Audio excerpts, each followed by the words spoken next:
Last episode we decided who we should use for the road project, the highway project.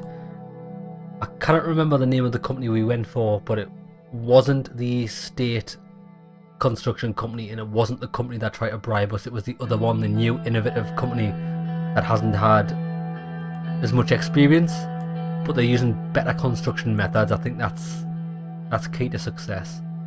Okay, so let's see what we've got going on. Local police working with nationalists. One of our agents, acting as a young swords member, had an encounter with two members of the local police force in Anrika, Alson Bolar and Vic Nezi. According to the report, the policeman tried to bribe the agent to burn down a store that belongs to a known Communist Party member and to instigate further violence. You have detained the policeman on charges of corruption. Good. Get him locked up. Situation report in Narbel. Ministry of Defence reports that the situation along the border is getting tense. Rumburg's Southern Army was sighted training close to our borders and did not respond after we issued a radio message. Chief of the Armed Force, General Kruger, reports to have increased patrolling duties along the northern border to signal readiness. It does seem to be getting a bit too tense at that border. Meeting with Marcy Koronti.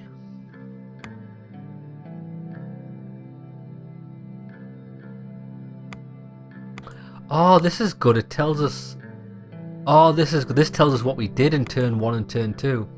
I rejected the bribe. I visited the towns most affected by the political violence and the construction. Taurus Holden, that's right. Now, what I wanted to go, I wanted in the Codex. Koronti.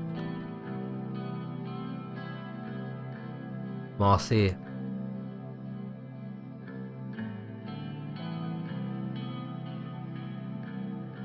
This is another meeting with a potential media guy. Oh, wait there. The guy that spoke to us last episode about the media and that tried to bribe us wasn't the one that our board set up. He came uninvited. Let's have a look at this. We were headed to the meeting location set by Marcel Koronti. The motorcade was made up of the most confidential and trustworthy team. After a few hours of driving along River Eskel, we took a turn before entering Conriat. The darkness started settling in as we drove up a hill. Where are we, Sergei? We are nearing the HOS Country Club, Mr. President. We will be there shortly. We arrived and the big iron gates of the country club opened. It was huge and outright extravagant. It was rather chilly. I was approached by Peter Vectern and Lucien Galad. I hope the journey was comfortable. It wasn't bad. I was looking forward to this meeting. I'm sure it'll be worth our time. He is a Koronti after all. Let's get personal. Let's enter the building. We entered the building. After opening the marble engraved wooden door, we were greeted by two tall women. The receptionist led us to the meeting room upstairs. Marcel was standing by the window looking outside at the beautiful complex. He turned around to have a quick look at us both. He was a really handsome man with fair hair. He walked towards me with his hand reached out for a handshake. I shook his hand. He had a firm grip. It's such a pleasure to meet you in person, Mr. Koronti. I appreciate your efforts to reach out for a mutually beneficial friendship. Thanks for hosting us. I admired your father very much. May he rest in peace. Welcome. Your kind words have touched me, Vice President. He was indeed a great man. May he rest in peace. He was a true entrepreneur. He would have been very happy to hear this from you, Mr. President. It's time to look forward. Let's talk about our bright future. There is much to discuss. Believe it or not, I have been a secret admirer of your political success. I find your quick rise to power was shockingly well executed. Thank you. I'm not going to circle jerk him, but I am going to say thank you. Marcel gently pointed at the seats. We sat down around a gigantic table before speaking. He knocked on wood. Past months have been tumultuous, to say the least. I'm glad you and your family were unharmed in the shooting. The whole incident must have been a shock for the kids. They aren't used to what we lived through back in the late 20s. I still remember when my father took us out of the country when it became too dangerous in Conriat. They were startled, but the most important thing is they're safe and sound. Of course, that is all that matters. No family should suffer from tragedy ever again. We've had enough of that. Well, I'm known to be a straightforward person, so let me get to the point without wasting your valuable time. It was during the Alfonso campaign when I was struck by what you have done within the party. Marcel started to look at one of the paintings on the wall.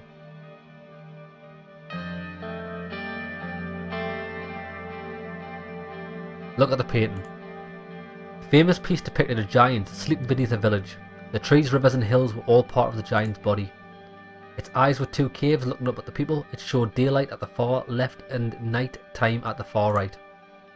Giants seemed to be watching the village. It was totally unbeknownst to the villagers. Marcel pointed his finger at me. You said we will transform this nation, Mr. Rain. My conglomerate has a way of doing things and I don't want them to change. So I want to cooperate with you. Please explain further. You might have the people's support now, Mr. President, but what happens when you make mistakes? Everybody makes mistakes. What's that supposed to mean?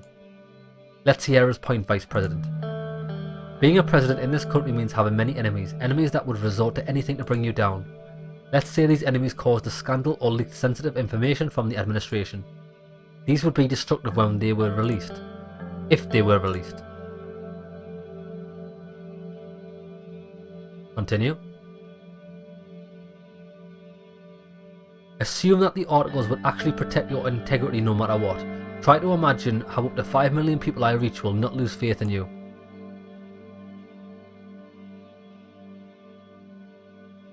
You aren't just being nice, are you? I want two things, Mr. President. Number one is a guarantee from you that the Rain administration won't meddle in HOS affairs, no matter what happens. Multi-industry corporation worth tens of billions. Number two is a simple gentleman's favour for the future. Let me prove my services to you first, and I'm sure you won't disapprove when the time comes. It's far too risky. I don't want to be in anybody's pockets.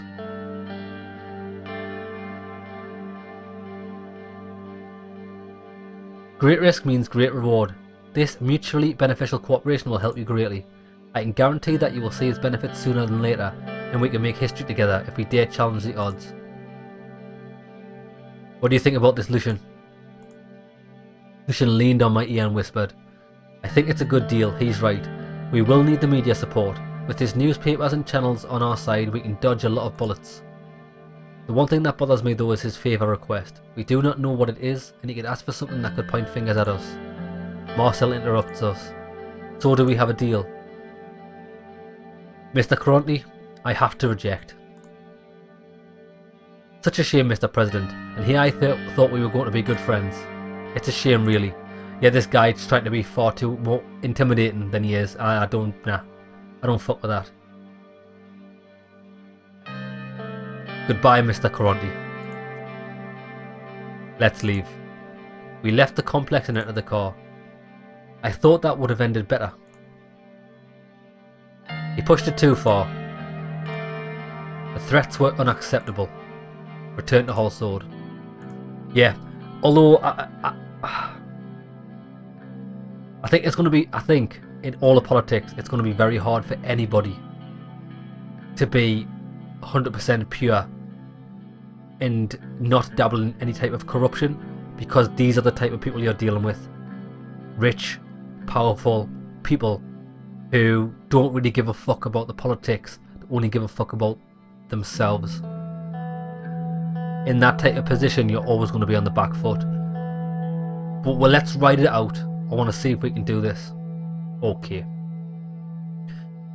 What's going on in Holsorb? Economic relief plan. An act to ease the economic hardship felt in the country. Come on then, let's tackle this. With the assistance of the National Business Council and the Central Bank, Simon Hall put forward a countrywide relief plan to mitigate the economic hardships that are being felt. We can either provide stimulus checks for people in need, or bail out businesses under serious financial strain, or decide not to approve the plan. Okay, So we've got stimulus checks for the population or help the businesses. Or we can do nothing. If I'm honest, the first thought I had was, as much as businesses do benefit the economy, provide jobs, I think, what's the point in bailing out a business if they can't bail themselves out? Every business, I don't give a fuck what you do, needs to have a contingency plan for when things go bad, when things go wrong. A lot of businesses don't, because they rely on government bailouts. They can get away with it. I don't accept that. But I do know the population does need help, so I am actually going to provide stimulus checks for the people in need. Fuck, we've only got one budget now. I wonder how we increase that.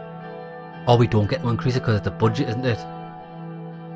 Government budget decreased. Right, let's have a quick look at the news. We're not going to read it in depth, but we are just going to quick.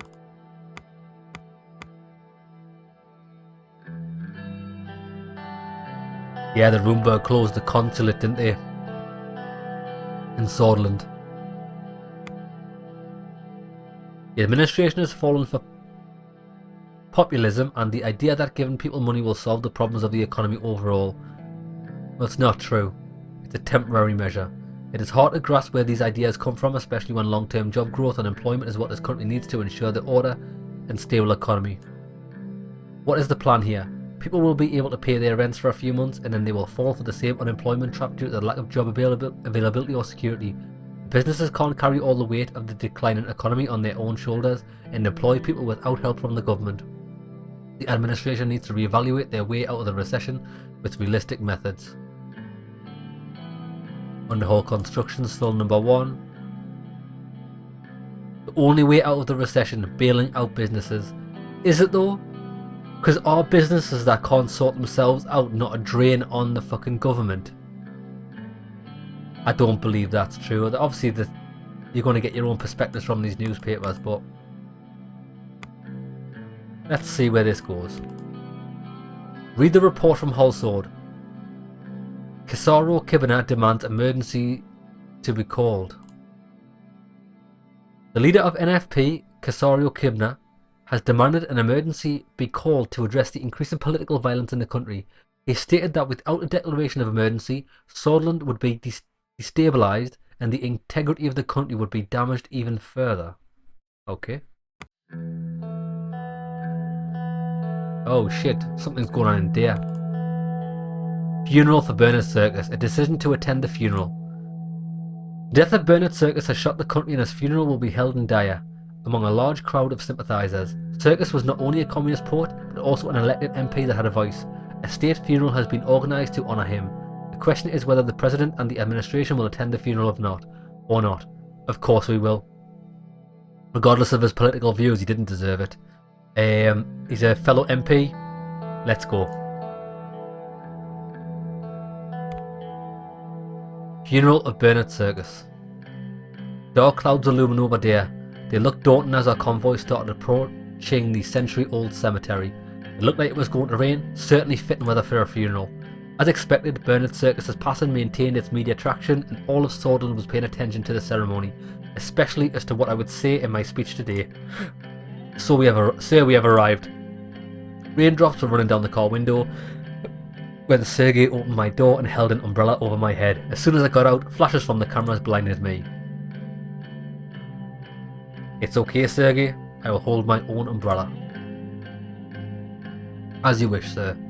He handed me the umbrella and started waiting next to the car with his own. Peter and Carl exited from their own cars in the convoy. They made their way over to me.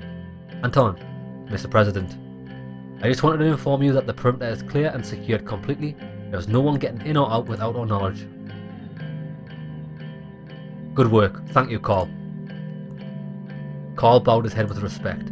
Good. If anything happens to Anton, you'll have to answer to the First Lady. And trust me, Carl, you don't want that. Peter let out a laugh, which drew some attention from bereaved attendees.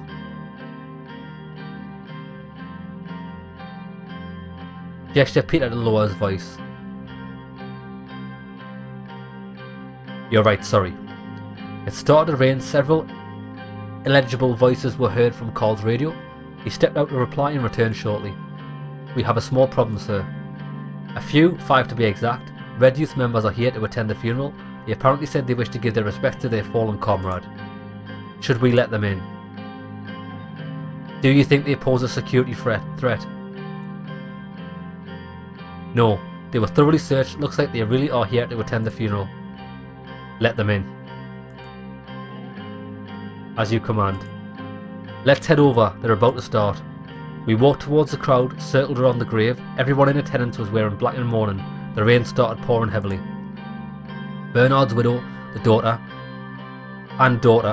were in the front row, staring at the coffin with a mixture of disbelief, confusion, and above all, a cold, unforgiving sadness. Both of their eyes were very red and swollen from weeping. Before taking my place to observe the ceremony, I gave my condolences to Bernard's wife and his daughter, who looked at me. He reminded me of Dina. When the religious ceremony was done, I was invited by the priest to deliver my speech. I took the podium. I felt like I had a lump in my throat. I couldn't get the daughter's eyes out of my head. Today we are mourning Bernard Circus, a father, a husband, and loyal servant of this country. Towards the back of the crowd, I spotted the member of the Red Youth wearing a red shirt and black bands of mourning on their arms. They seemed ruly and were respectfully bowing their heads after the dead. There was a complete silence except for the raindrops. I will confess that I disagreed with Bernard Circus almost entirely, but it doesn't mean that he deserved this. Our country can be a better place. Regardless of his ideology, this was a heinous act made towards a good man. We must end the cycle of violence. He was a true comrade and fought for what he believed in, his ideal vision of Swordland in every step of his life.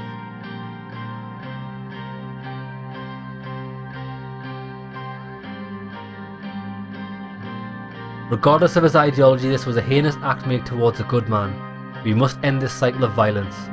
I think that's what I need to say.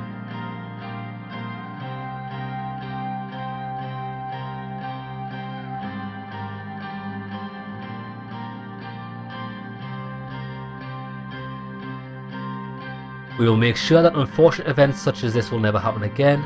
Circus had a dream of a unified Swordland. In these next few months we will need to fulfill his dream and band together. I interpret this attack as an attack against Swordland and by extension to me personally. I promise you this, the blood of Bernard will not remain on sacred ground. No, I'm going to say this is my power move to try and get people who believed in his politics to be on my side. Circus had a dream of a unified Swordland. In these next months we need to fulfill his dream and band together. Let us all mourn the passing of Bernard Circus and remember him well. But hatred begets hatred. There is only one way to overcome the vicious cycle. We must unite against the evil of this world. The tears of the family he left behind is a price that needs to be paid. I will not stop until it's paid in full.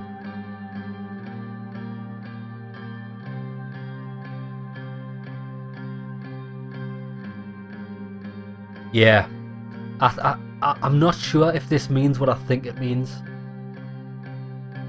Yeah, what I hope it means is that hatred begets hatred, so there's no point in fighting. It's going to escalate. We must unite against the evil of this world together. I would now like to recite one of the poems he left us. Fuck, we're going full on philanthropist. I don't even know what that means, but it sounded good. I'm not going to go that far. Thank you. I wouldn't in real life, so I'm not now. Some attendees started clapping, some crying. The coffin was lowered into the grave by gravekeepers. After a couple of minutes, Bernard Circus was within the soil no more. As we bid farewell to Bernard, I want to close with words every sword lives by. A Morgna West Corps.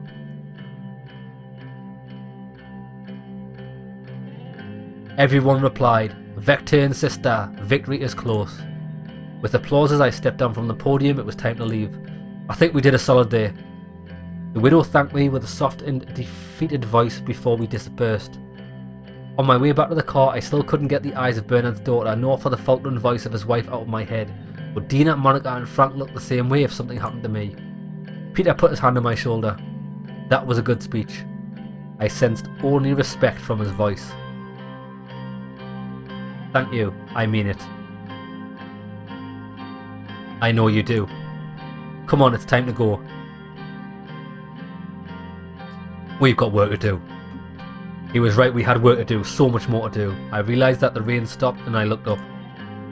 The black clouds slowly dispersed and sunbeams enlightened our surroundings. As someone once said, even the darkest night will end and the sun will rise.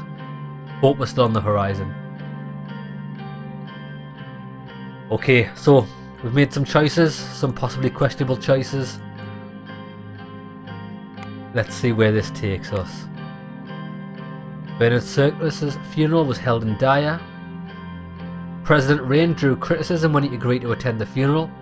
While the decision was not totally out of the ordinary, the fact that Rain has given support to a known member of Red Youth who promoted male-invism throughout his life is unusual. Later in the day, President Rain was seen together with a group of Red Youth members, standing together and paying respect to Circus nationalists who saw Circus as a traitor, heavily criticised the president's move, which will surely continue among the conservative wing of the United Southern Party. Never would Sol have thought that his party would be led by someone who stands together with a communist who studied in the homeland of male-invism. See how it's always twisted. This is what I was saying about the problem with media being independent. It is never going to truly be independent. It's it's not facts.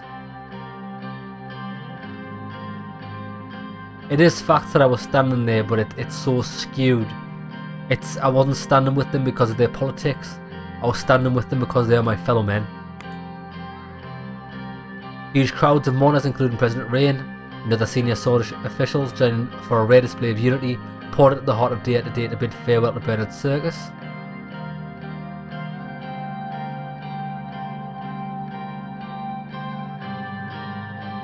Okay. What's happening now?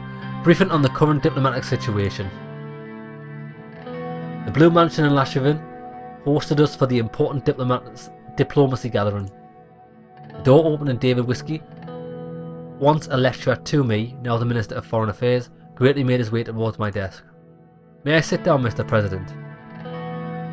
Of course. Please take a seat. Ah, right. I'm still getting used to your new position, Anton. He slowly sat down, taking care not to aggravate the arthritis in his knees.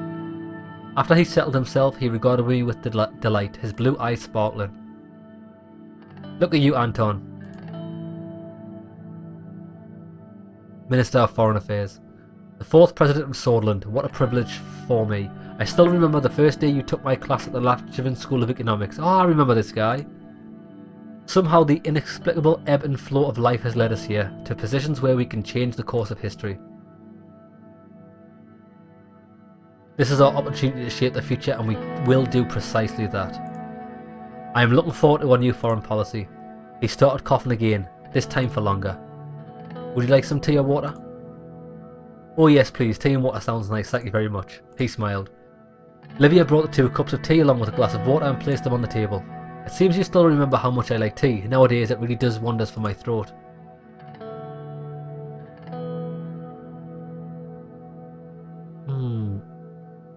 How's your health, David?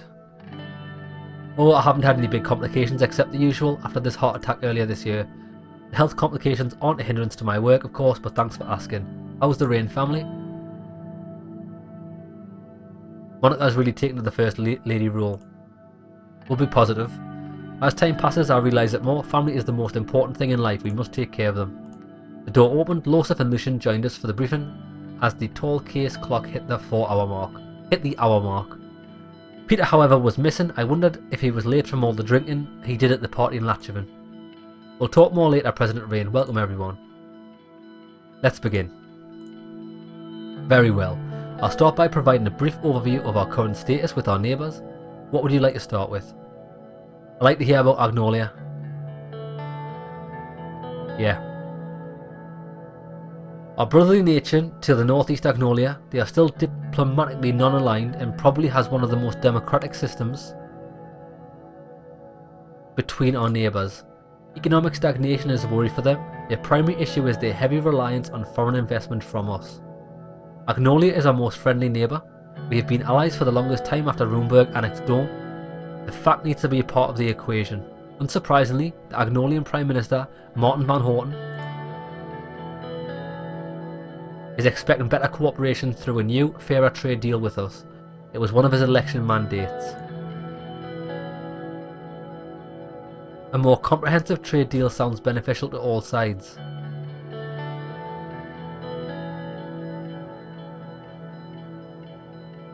Both sides could gain from it, but Agnolia has more to win than us. They want to protect their weaker industries, which we are profiting from selling our goods to. Additionally, the latest numbers indicate that currently 1 million Agno-Swordish citizens live in the Angland region of Swordland, which creates a link between foreign policy and our internal affairs. These people have suffered socio-economically, which led them to crime and other problems. In addition, a relaxed immigration policy was one of Agnolia's main requests, which is unacceptable. Most of the migrants in our country haven't even assimilated into Swordish culture, and adding more won't help. I agree. I'm sceptical about relaxed immigration. You should be. We have already witnessed severe society shift in waves of migration. We should remember that we promised to tighten our immigration laws in the election campaign. Right, tell me about Valgsland. Our cousins of old across the Markian Sea wishes to have good relations with us. As we know, Valgsland is a socialist republic aligned with United Contana, which is a problem. They are an important regional player. It's also the most significant sea power in Eastern Mercopa. We had hostile relations with them after several wars in the 19th century, which we wouldn't want to experience again. Recently, the relationship has warmed up thanks to Emmerich Hegel. As a result, diplomatic talks can be conducted in the future. Emmerich Hegel is a Valaxadian politician and communist revolutionary who currently serves as Chancellor of the Democratic Republic of Valgsland. He's the chairman of the People's Party of Valgsland. It's not easy to forget about the Great Fire of Conrad. Thousands of lives were lost that day.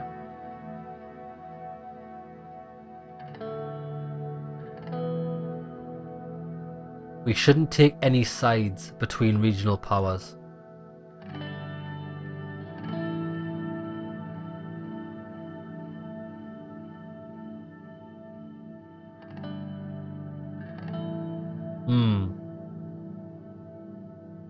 I don't really want to be associated with them, if I'm honest. We shouldn't take any sides between the regional powers. It could lead us to be squeezed between the two with no protection. It's a potential situation to be considered. They haven't been in good relations with us for the past 200 years. Recently, they've also joined the Communist Contention Security Pact. What is this? An intergovernmental military alliance between the 9 countries, led by the United Contana.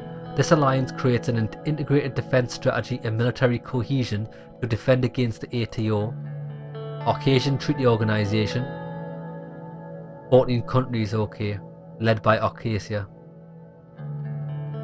On top of that, territorial issues flare up between Agnolia and Valgsland because of their Hageland Island. The Swordish Navy is very concerned with this volatile situation. Lucian looks slightly worried. Unfortunately, billions of Swordish Ren worth of cargo is transported close to Valgslandian maritime borders on the Markian Sea and the Grey Strait. This causes significant risk to our imports and exports in the case of deterioration in relations. The strait is of high strategic value to us. Losif, the Navy is keeping an eye on the situation from a distance, right? We are actively monitoring the sea routes and cargo ships. For now, there's no immediate threat, but we don't know what can happen in the future. What about Waylen?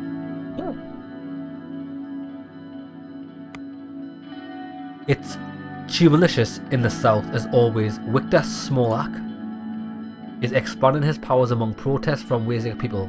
However, he is quite positive about a normalization of a relationship between our countries. Okay, pardon me, I've got the hiccups. In addition, he is the Commander-in-Chief of the Wazir Armed Forces. He is known for his commitment to the Wazir nationalism, with socialist characteristics. Pardon me. Okay. Reports indicate that they have been warming up to Contention international aid. As you know, Whaling stability is always a concern for the region. But if we want to help them, we must not treat refugees like we did in the 30s. I still can't stomach the inhumanity of those people suffered. A trade agreement with them would improve stability. Why help such a disorganized state? Swordsland paid enough by housing millions of refugees during the Whaling Civil War. Pardon me. The tricky one, this. Because I agree that... What do we have to gain? For example, if this country's a shithole, what can I... Aside from happy families, what can I get from this? Let me think it over.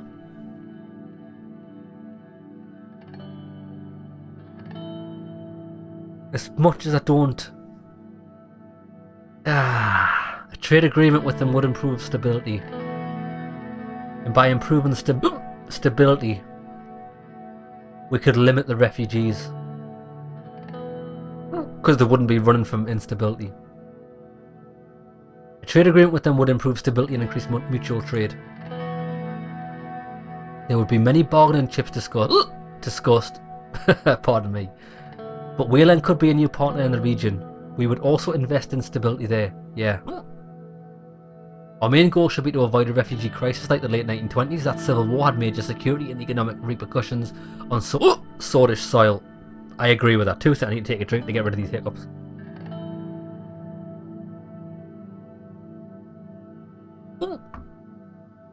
Yeah. If we can have a trade deal and bring up that country while not affecting ours, well, maybe we might get some benefit out of it through trade. It could be a big benefit to us. One of the...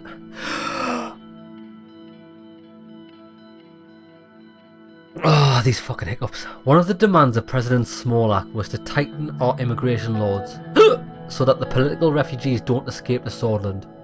There has been a recent purge that pushed many bloodish to flee from Berger. It is definitely troubling. Government outpost has regained its importance due to this. I'm sure you'd remember that the winter at the border outpost, Mr. President. He was right, I did remember that winter. I remember the despair in the refugees' eyes when we forcefully escorted them back to the Whaling border. Remember, I chose to do that. Shit, yeah. It's in our national interest to prevent the formation of a failed state on our western border. Whaling has been increasingly aligning itself towards the Communist Alliance. Another point to analyse. Let's move on. 2 important neighbouring countries remain. Lesbia and Rumburg. Which would you like to hear about? Let's go Lesbia. Our southern neighbour is aligning itself more and more with Arcasia. Lesbia is currently led by President Patricio Alvarez. They are the jewel of the continent and the second largest economy in Mercopa. Though wealthy, Lesbia suffers from excessive economic inequality. Our past relations have been great, but during the last decade their investments to Swordsland dwindled during our instability. Allying with the richest regional nation could be beneficial. Lesbia is a sleeping giant, we should not awake them.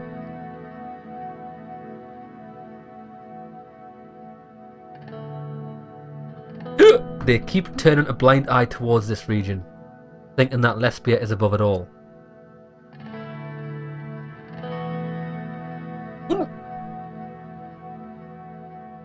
Yeah. The lesbian mentality is influenced by a certain aura of heroism and specialism. Their moral compass is different from ours. I am certain that the recession has a lot to do with their retraction of investments. Once they see that money isn't in the picture, they vanish rather quickly because they are capitalists.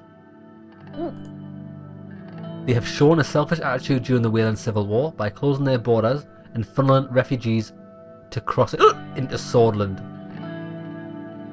They haven't been very fair. Lucian cleared his throat. Our values are too different with Lesbia. It will be hard to see eye to eye.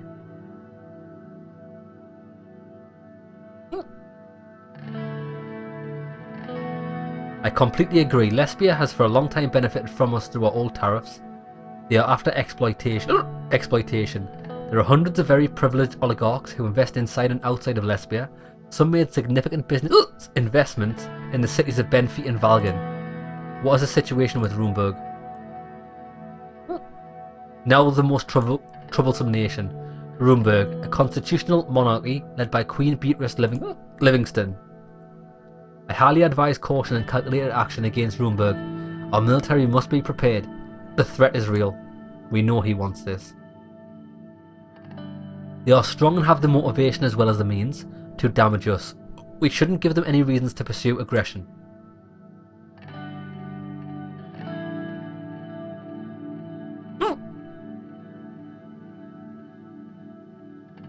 Rumburg is and always will be roguelike state. Nothing can be done about them.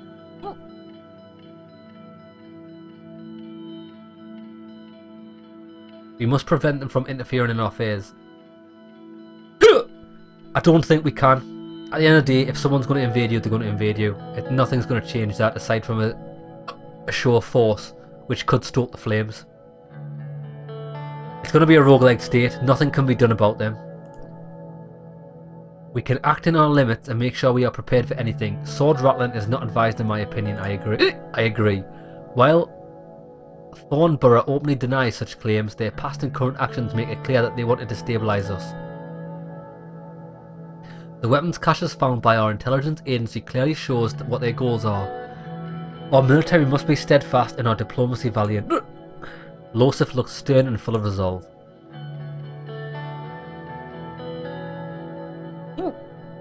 The Rumburg threat is one of our top priorities. You can be assured of that. I think the threat is far too overblown. I don't believe either of these statements.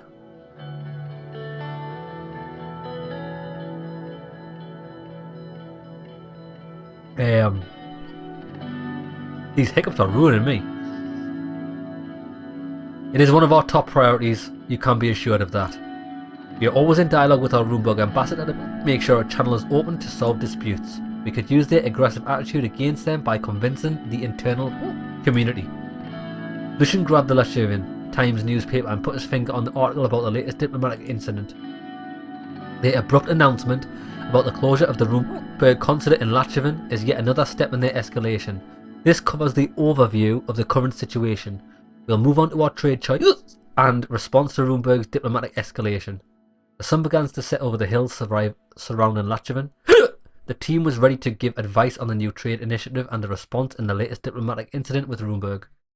Peter arrived late and a little later than usual. It must have been the drinking from last night. Hey there folks, excuse my delay. I'm sure I didn't miss out on anything we didn't already know.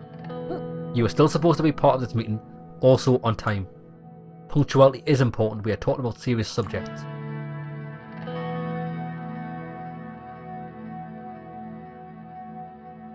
You have a point, Peter. We should have discipline in the cabinet. Excuse me, it won't happen again. Lucian and Losif looked at Peter before David moved away from the subject. The Vice President will be part of the trade delegation, so it is great to have input on the subject, but also on Rumburg incident. There are two issues at hand. What topic should we tackle first? Right, the diplomatic incident is first. Rumburg Consul Sir Bran Harrington announced the closure of the 120-year-old consulate. Now their diplomatic staff is leaving the city to go back to Thornborough. He blamed the lack of security in Sutherland due to the assassination and the subsequent protests. But it's obvious that they are making excuses. Bastards. First they close our consulate and then they blame our security.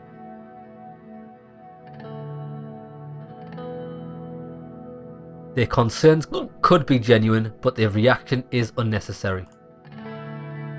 Agreed, other diplomatic missions have worked with our security units to increase the protection of staff and buildings. The neglect of President Alfonso and the chaos of elections delayed our diplomatic efforts. Now there are only two Rumburg diplomatic missions left in Sutherland. One is the consulate in Dare, and the other is the embassy in Halsord. Ah, so we've got an embassy in Halsord. We are accustomed to the usual rhetoric, but this is far more serious.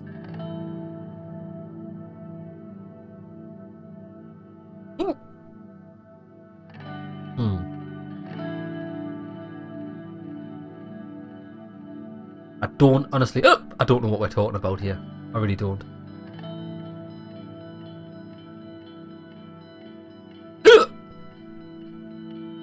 We are accustomed to the usual rhetoric, but this is far more serious. They're bluffing. We're used to it by now. I genuinely do think they're bluffing. I think they're aiming for a reason. They're aiming for a rise out of us. They could be. We have beaten them once before and they might not try again. It's not the usual bluff. The military has also seen an unusual build-up in the regions close to the border. ISF was furious. He barely kept himself from slamming the desk. There are worrying developments like the smuggled arms and the build-up near the border. Our military must be buffed up to stand against a regional power like Rumburg. We either respond to this aggressive act with a diplomatic condemnation, or we retaliate by closing our consulate in Dome. I don't believe we should do that. I want to state that an escalation would be risky this early in our presidency. We should focus on creating a negative image of Rumburg in the international scene. The people of Swordsland must be protected no matter the cost. I say we respond equally.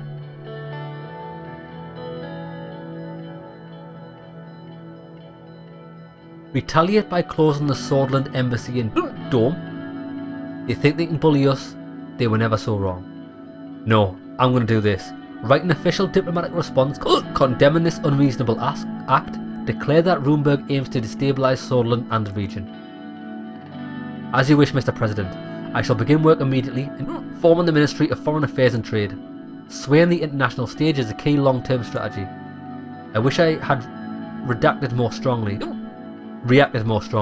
If we don't confront them, they will keep escalating the situation. Mate, back down. I, on the other hand, am glad that we are taking the more cautious road. We should move on to the new trade initiative. Our primary goal will be to successfully sign a trade agreement with one of our smaller neighbours. We have two options with our trade initiative. Start of a new negotiations with our old partner Agnolia, and forming a new cooperation with Wayland. Right, my issue with Agnolia is they want relaxed immigration. That is not on the table. But I will hear about it.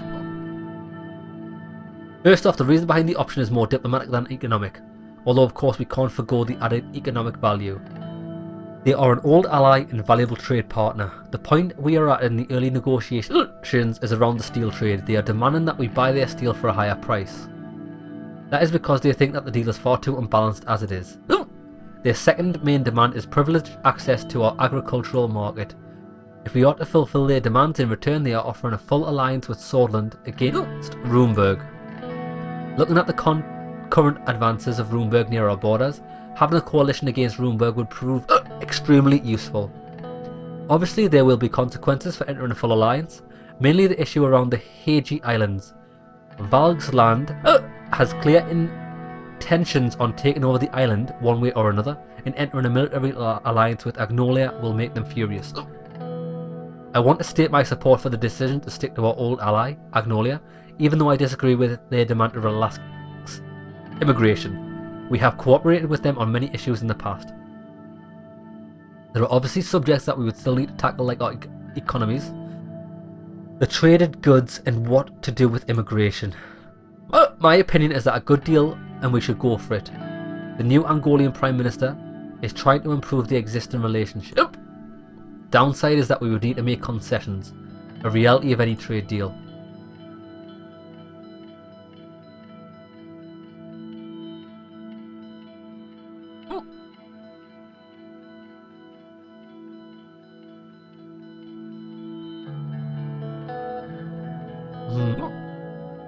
I would be open to creating a new agreement that would satisfy all sides, but that would be the best outcome. If you decide that Agnolia is a good option, another point is that they have a very democratic system. After the recent elections, the PM has a mandate to arrange a fairer deal with us. Martin Van Horten, also an avid supporter of the relaxed immigration. Since we said we will tighten the immigration, he might be reluctant. Starting the highway construction in Agland plays a part too. Regardless, if we are going to increase our regional influence to previous levels, we might need to make amends with our neighbours. Ultimately, this decision will be up to you as always. Tell me about the trade deal with Wayland. Dealing with the fractured country like Wayland has its positives and negatives. Although it will be lucrative in the short term, there are risks associated with dealing with such a country. They are proposing co-investment projects and a no-tariff agreement. They are also offering oil in return for attracting foreign capital interest from Swordsland. However, it is possible that there will be international ramifications for getting closer with a country like Wayland. All in all, it's a very lucrative deal for us. However, we need to think about the consequences. I certainly don't support the decision to be friendlier with Wayland. We carried their burden for decades. Their migrants flooded our country, and now we are expecting a deal from us. Maintaining influence with Wayland could prove useful, yes. It is risky, but think about our influence on an undeveloped region like that. We could also sell more products and enter the market easily. I'm of the opinion that it's too risky. Yes, we would gain resources and immediate capital, but I'm afraid of the consequences. I think the return is too lucrative to pass on, regardless of the risk. The migrant crisis was one of the reasons behind the destabilisation of Swordsland. I would like to point that it was due to Wayland. If we wish to go forward with the deal, then when the time comes, there is a topic of immigration to consider. Victor Smolak is a known isolationist. Our promise to tighten immigration will increase the likelihood of the deal. He believes our borders need better security. I personally don't like the idea of getting too close to Wayland. Me too. Agreed. I still think we should give it a try. So there's 3 against 2 here. Me and Peter think we should give it a try and the rest of them don't. David Whiskey, Our campaign promised to steer Solon towards west, and Arcasia will have an effect on the negotiations, especially with Wayland, as you know the current affairs of Wayland are partly a result of the United Cortana support of Victor Smolak. This will be a problem, but definitely worth trying. As for Agnolia, this promise has made them cautious, which might make it harder to get a good deal. We will also need to consider the efforts of our economic doctrine plan. The fact that we are headed towards a market economy will have an influence. Good negotiations optimize interests, which make the differences become trivial, allowing both sides to reach a deal. Very true, Mr. Vector. We have a lot of time to prepare before the scheduled visits to Wayland and Agnolia. I believe this gives a brief overview of our current options. Our trade delegation will begin work towards the end of the year. We expect a final negotiation and the signing to happen next year. I'm very much looking forward to visiting Stalport and Raklowitz with party animals like David and Simone, haha. Peter laughed. Losif narrowed his eyes and stared at him. Well, that concludes our meeting. Thank you all for coming. See you later, gentlemen. I'll take my leave then. Okay, so it's a very tricky one. We've got...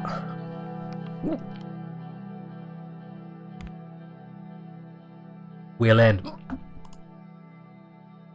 We've got a slightly destabilised region, Wayland, but it can be quite lucrative. Or we've got Agnola, which I'm not a fan of Agnola at the moment. I know they want to. Their main bargaining chip is that they'll fight with us, to fend off Rumburg. I think that's a pretty weak offer. I don't find it valuable. The young swords member claimed links to the government. Bloody hell. A detained young swords member in Avery claimed he has connections to the government. We have been investigating the truth of his claims and we're not able to find any leads. It's ongoing. Right, are we back home? We're back home. Here we go.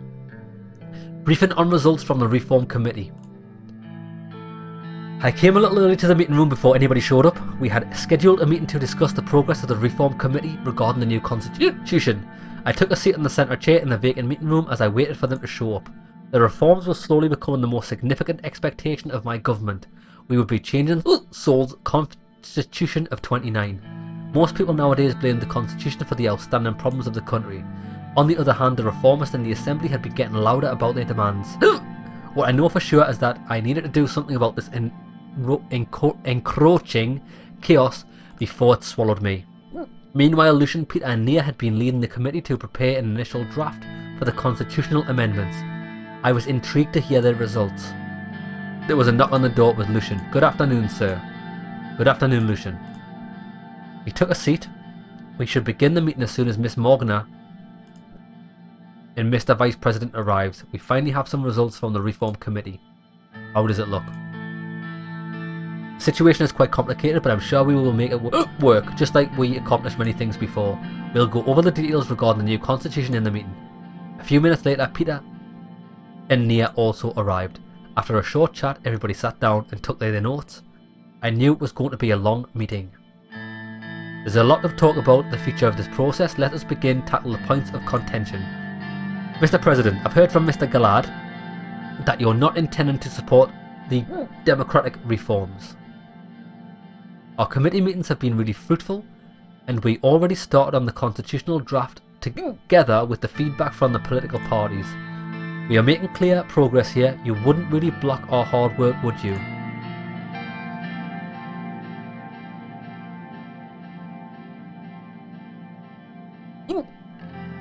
What are we talking about?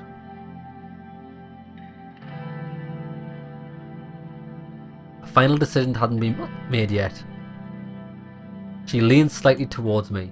This is our once-in-a-lifetime chance to change the constitution of Tarquin Sol, Mr. President. We worked hard to create a draft together with the leaders of our party and the opposition. Nothing else is more important for Swordland. I'll see what we can do. Peter cut in before Nia could speak. If I may continue, Mr. President, we've discussed the possibilities of your intentions with Mr. Gallard. There are some people in the USP. Oh, so it's a political party. Modern Democratic Party, who would support a new constitution with more executive powers. Getting the support of the NFP nationalists is our best bet on this path. That said, we should try to reach a common ground with the conservative wing of our party to be able to propose such changes in the assembly.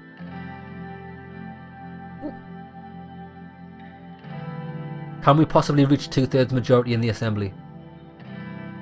We'll never be able to get PFJP, the People's Freedom for Justice Party, to work with us. But if you can get Kisaro Kibna to work with you on this, our only remaining problem would be uniting our own party. We need a majority of 130 seats in the Assembly to vote in favour. With NFP support of 40 votes, we can never surpass the needed 166. NFP.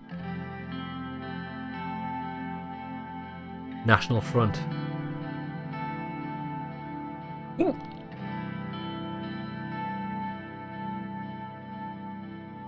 But it will be tough to unite the USP. With all the divisive wings that has formed, you must make them follow your loyalty. We did it before the elections, we can unite it again. Albin Calvin, Swedish politician who currently serves as a member of the Grand National Assembly. And his reformist wing will be completely against you. He already responded negatively in the committee meetings. I think he will be open to discussion.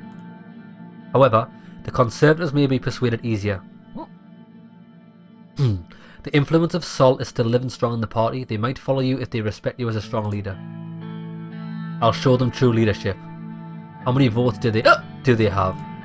The Conservatives have around 40 seats. If you can get the unaligned to support us, along with our loyalists, we'll have enough votes. So we need as many of the Conservatives to support us, and there is one key person who can help us get their support. You must be talking about Gloria Tori. We've heard her before. Gloria Tori. She's well respected by the Solists. She's the biggest problem in our party.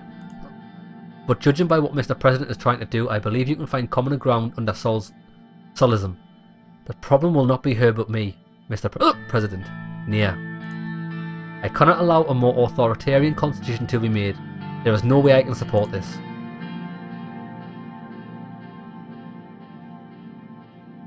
We need more executive powers to bring bigger change. I'm sorry, Mr. President, but that's the Solist talking point. I would I won't be convinced by the argument.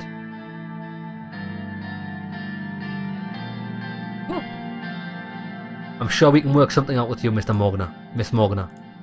I'm starting to doubt that, Mr. President. Don't doubt me, Nia. She raised an eyebrow. Can we pass it through the Supreme Court? They're the biggest obstacle. Even if we pass the Assembly, the Chief Justice will do his best to block our amendments. We need at least 6 of the 11 judges to vote for the proposal. But Mr. Hawker has enormous influence over the judges. Well, let's get rid of him. We should reach out to the judges in secret. Some of them might be willing to break rank to support us. They will surely support a just cause for the country and its future. Lucian looks sceptical. We will definitely need to work with some of the old guard-aligned judges. Who do you think would be willing to support these changes? I think we can reach out to Judge Edmonds, and in extension, Mr. Dalton and Mr. Martin. They aren't working together with the old guards, as far as we know.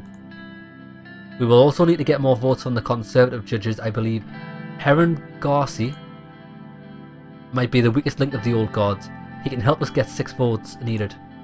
According to the Constitution, I'm a member of the Supreme Court, which means you already have 1 vote against this. You fucking bitch. I already know 2 of the judges who are with me as well. Come now, Mr. Morgana, you said you were open to discuss Mr. President's version of the new Constitution. Of course, Mr. Vecturn, but I already have a strong opinion about what it contains. Listen, you're going off your feelings and not your fucking facts, so if you want any room on this board, you better fucking step in line. Anything else, sir? Did you already work on a plan? Yes. What? Pardon me. You were working on a different draft while we worked in the committee? That is correct. Mr. President had stronger ideas. Surely I couldn't work with the Reform Committee, no offence. Now if we are going with this direction, I need everybody to focus. Let's proceed. You have our attention. Okay then, let's see what we're talking about here. She spoke with a gentle tone, but her face couldn't hide her disappointment and anger. We have established 2 points parallel to the demands of the reformists. I'll go through each of them to get your input. We'll start with section 1, reformists. Reformists want your absolute veto power to be removed, or at least limited. We could potentially give them what they want by limiting it. It wouldn't cause any problems since we already have the majority in the Assembly. Or better yet, we could change the article according to their demands, but establish a new loophole for you to hold your veto powers.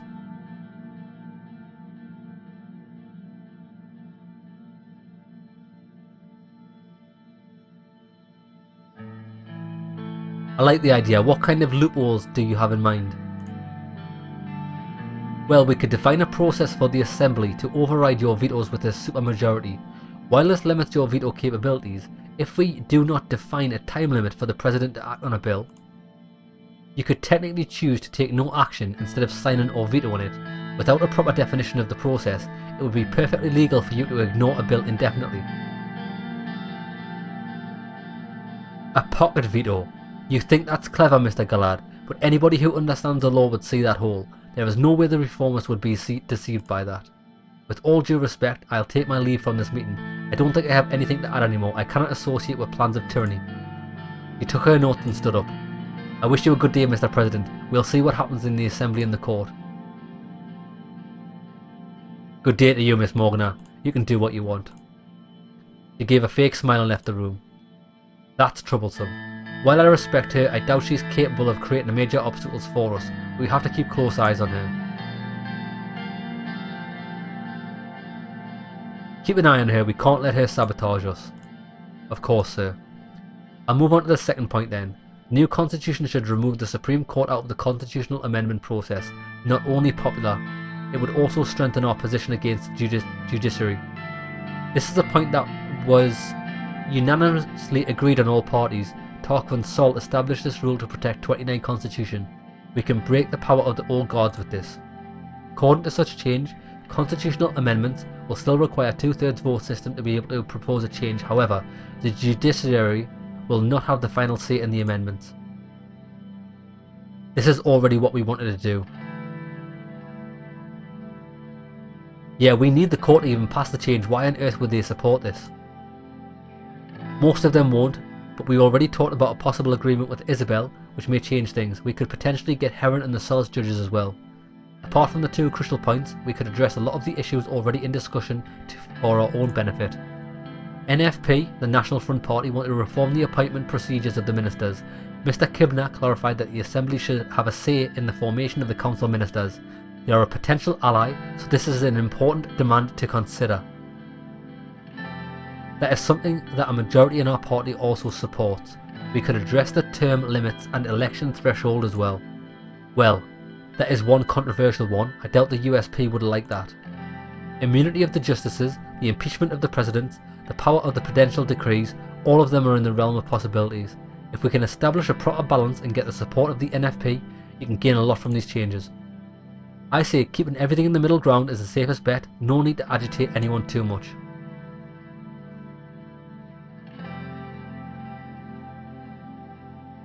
We need to work closely with the NFP. They are our potential partners.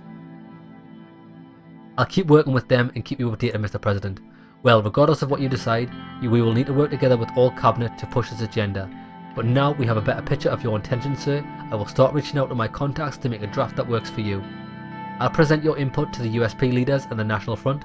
In a few months, you will have your draft on your desk to make the final changes yourself. I think that was yet another fruitful meeting, sir. I trust your judgment. Together we will make Swordland great. Yes, we will. I'm sure you will lead us to greatness, sir. Thank you for your time. I think this is where we call it, sir. Good day. Left the room. It didn't go ideally, that meeting.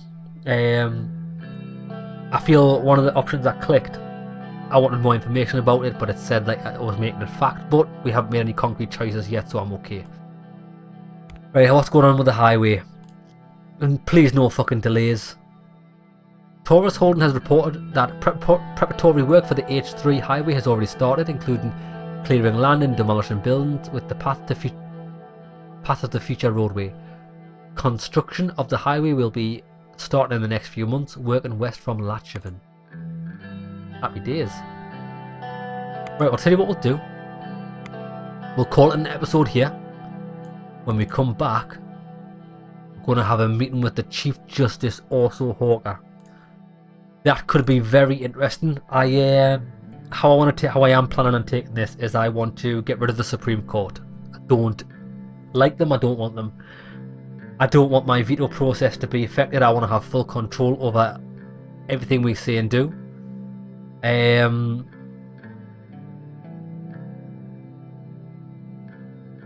I believe in democracy.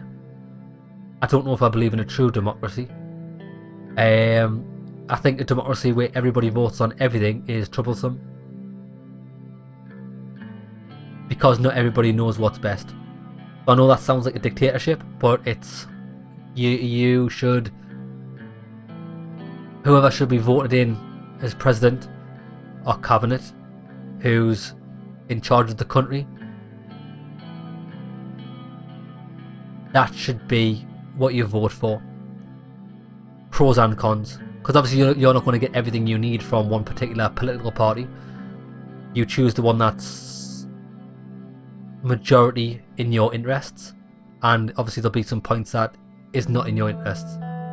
If they're voted in, then I think they should lead the country in a way that they see fit. I think a lot of meddling by the general population is not always the best. But we'll see. Okay lads, hope you enjoyed the episode. It's fucking interesting, this game. It's probably the most interesting game I've played. See you in the next one, lads.